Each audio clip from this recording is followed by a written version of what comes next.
Jesus didn't declare all foods clean. The Gospel of Mark says that he did. No, the gospel. Jesus doesn't say that. The Gospel of Mark says it, which is No, inspired no. by God. Does Mark claim to be inspired? It doesn't have to claim to be inspired.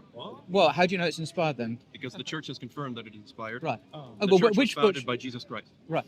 Okay. Well, lots of assumptions there. The Bible nowhere claims to be inspired by God, by the way. And there are many different books. There are books in the early church that were inspired, accepted by your church, which you now reject.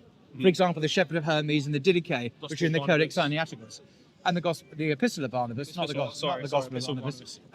So the canon keeps on changing. But the books themselves don't claim, and indeed, other writers don't think they're inspired. Matthew did not think, for example, Mark was inspired because he alters, corrects, and changes Mark when he disagrees with him.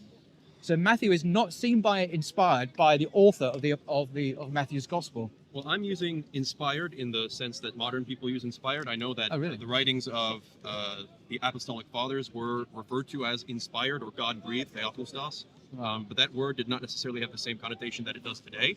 And the Catholic Church authoritatively defined the books of the Old and New Testament in the 4th century AD in multiple councils which were accepted by the Pope. No, it didn't. The only time the Catholic Church in a council defined these books was at the Council of Trent.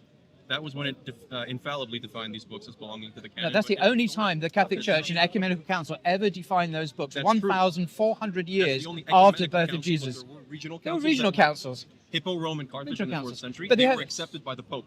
Would that make I mean, them they were infallible then? No, well, It makes them authoritative. anyway, so coming back to the idea, Mark, for example, is not seen as inspired by God by early church writers like Matthew because he corrects That's and an assumption. embellishes. And therefore, he could not have seen him as inspired. For example, you say in Mark chapter 7, there's a verse that says, which is not from Jesus, from Mark, thus he declared all foods clean. That's what you quoted from. Not the words of Jesus, by the way. But Matthew, when he used Mark in the writing of his gospel, a theory accepted by the Catholic Church, deleted that verse because he disagreed with it. He didn't That's an think. assumption.